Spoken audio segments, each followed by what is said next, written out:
split their screen evenly.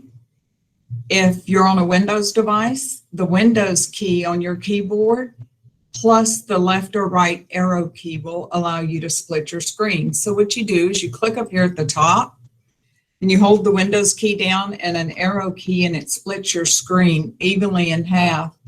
And then you can take a tab from the top and you have two screens side by side. So if you teach your students this, they can research on one side and take notes on the other, because your students will be working on a Chromebook and be able to just research on one side, take notes on the other. So that's just a little tidbit there, because a lot of people are working on one device and not have multiple displays. So we'll go through this now, and then if anybody's just joining, I'm going to share the link for the slides one more time, and then we'll make sure we all sign in at the end. So chat versus Hangouts, or Hangouts versus chat. The old way was Hangouts.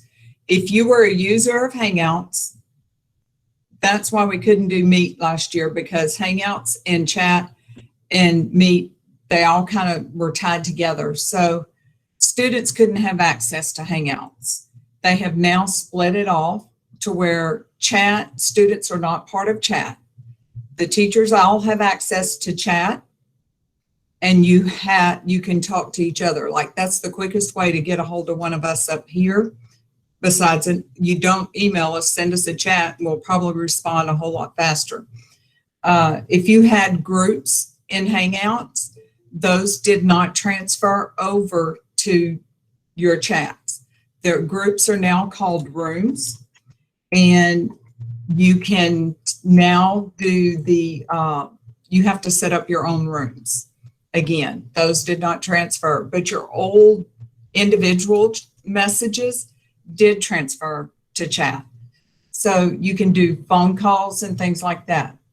A lot of people call up here and want to know about Google Voice to make phone calls, especially when we're doing remote learning. It's disabled for your Bossier Schools email address. You cannot do that through chat. So you will not be able to do that. You can set up Google Voice personally, but not through Bossier Schools at all. Also, your chat notifications can be set up on your email account. Like, let me pull mine over. Mine is set up to where it's on my email every day. It's set up on the side and desktop notifications come up. Before we went live with chat, I had to have it as a separate app. So the individual chats are at the top and the rooms are at the bottom. So we have team texts that are one from every school, and I'm part of that one. It just depends on what you have, like important things like Sonic Drinks. Who wants a Sonic drink in the morning? You don't want to miss that one. And private chats between us up here, and you can set your notifications.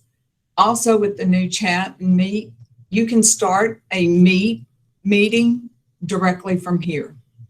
You turn these settings on in your email app and you can join a meeting. So if you were talking with someone, you said, well, let's talk about it and do it on a Meet, you can start these in your Gmail app directly from here.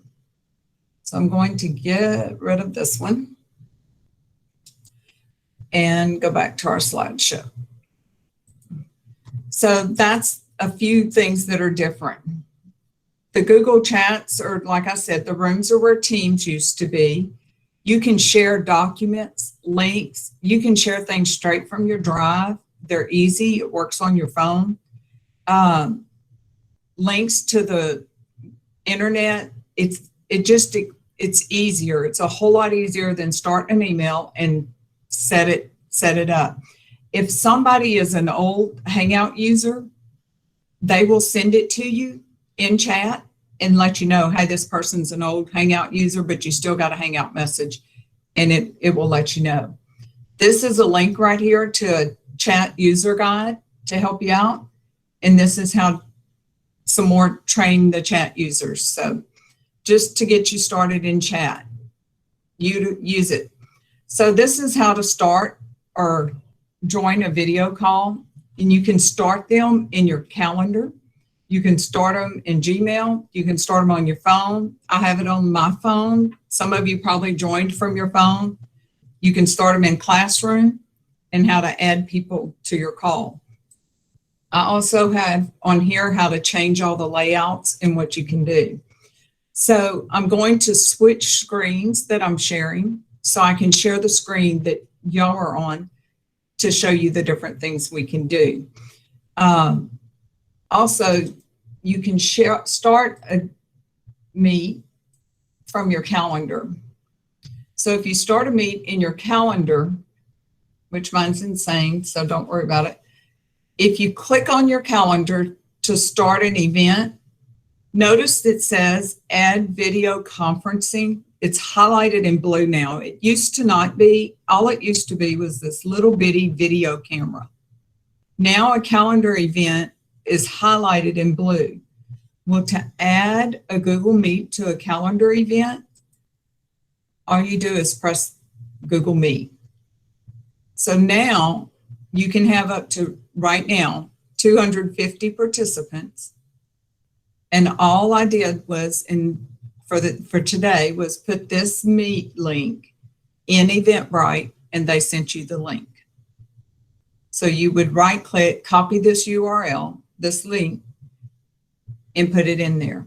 So you could invite people to your event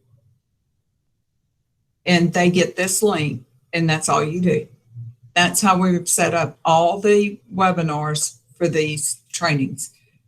It's easy like this. You can also set it up by just setting it up as an email as well. So I'm going to change my screen and present the one. I think it's this one. All right. Now y'all see the screen with y'all on it and the chat screen in front of us. Somebody shake your head yes or no. Which one do y'all see? Yes? Okay. All right. Thanks for the thumbs up, Jackie. All right. You can see the chat feed right here. Okay. Now you can see all of y'all on here. If you scroll your mouse across the bottom, you can see the mic, just like all of y'all can, the camera. You can turn your captions on. You have to do that on your side. I can turn mine on and it will not record it. I'm recording this session. You have to turn your captions on. I can turn them on my side and it will show me on my side, but it will not show. Are y'all seeing my slideshow or the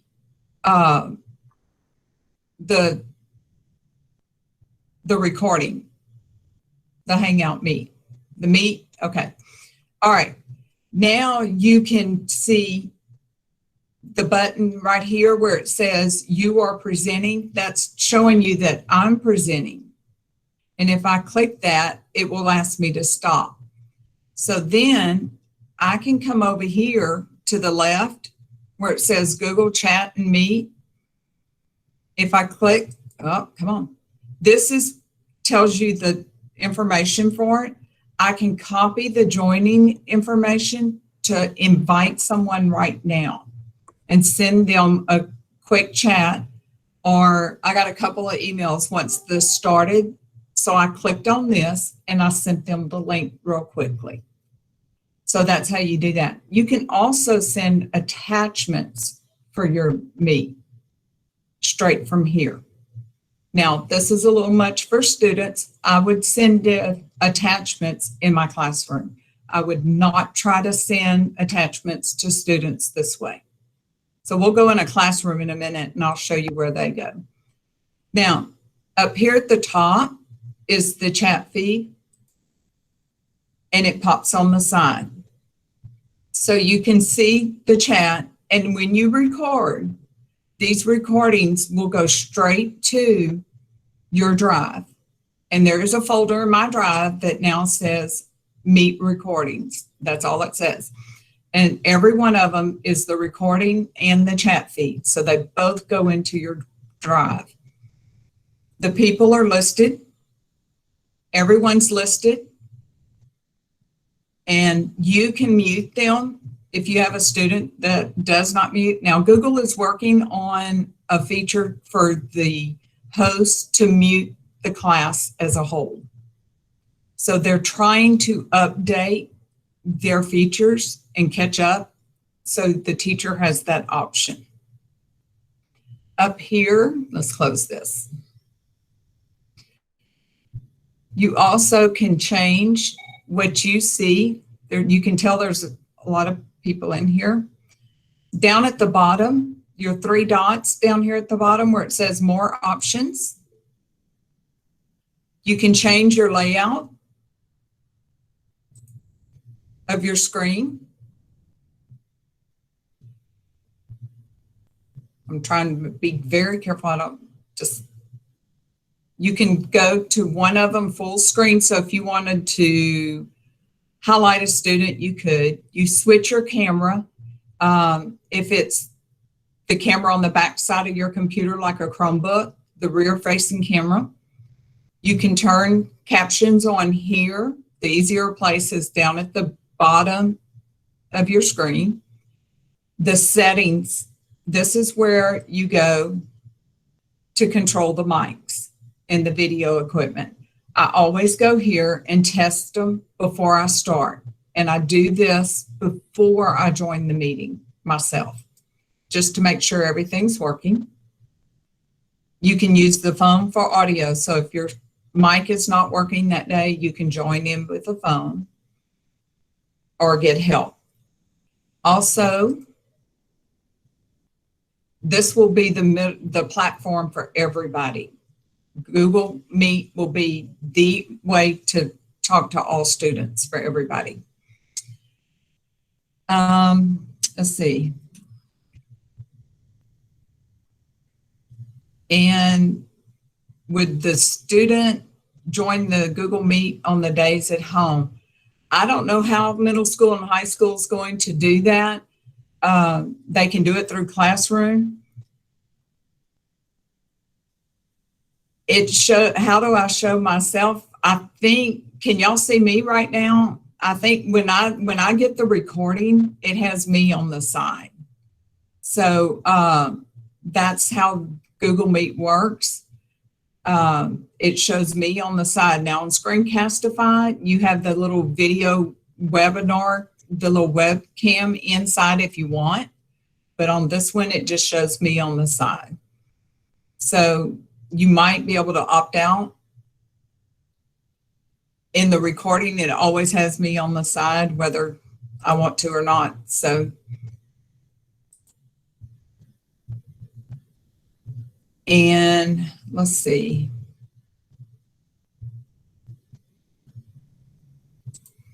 If I can go to Classroom, let me stop presenting and go to a Classroom and show you what it looks like now.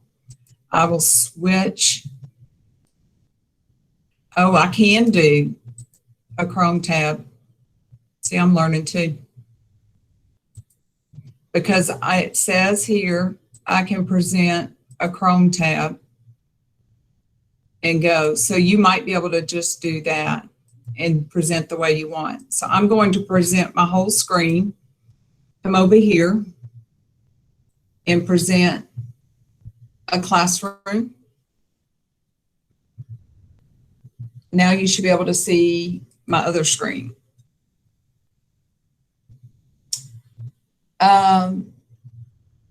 To record, you remember where I went to more options and the 3 dots in the bottom right-hand corner? That record is in there. So if I go to a classroom, can you see the classroom? All right. See where the Google Meet link is on the top of your classroom? You actually turn that on in your settings,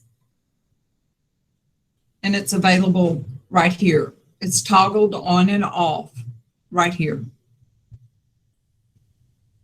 So it's visible to the students. So if you don't want your students to see it, you can turn it off. But all students have access to it. And you have to invite them to the meet. So they cannot activate it even if it stays there. You have to be there in the link for it to start.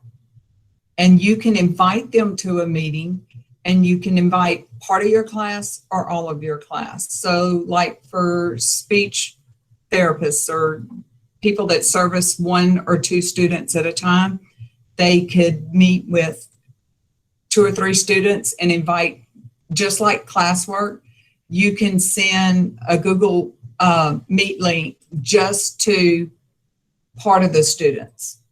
You could send it to just 2 of the students if you wanted, and invite groups of students to meet with you. So you don't have to send it to the whole class. So those that are doing the A/B schedule, if you have to, you can set your classrooms up like that. And while we're in classes, teachers, please archive all your classes. If you have any classes set up from last year, you need to archive your classes, and I'm going to show you why. Students have a dashboard in their classrooms, just like you do, and they will have classes from kindergarten up or pre-K up, and they don't need all their classes from every year.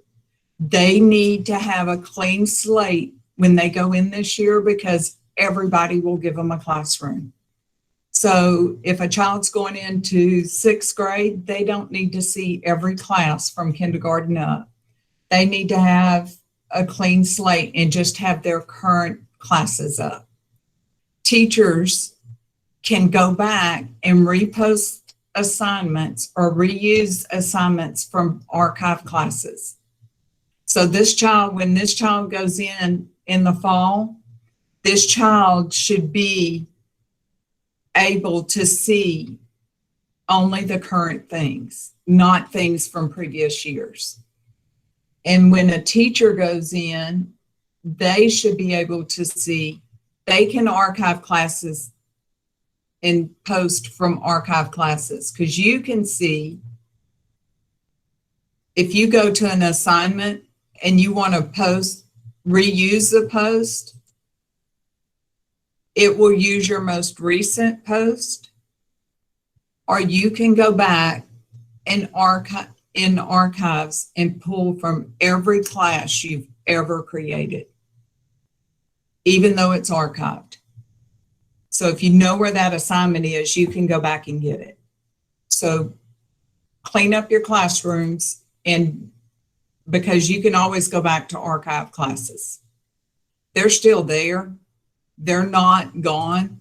They just have these little lines on them and they're gone. They're just hidden out of sight for the students.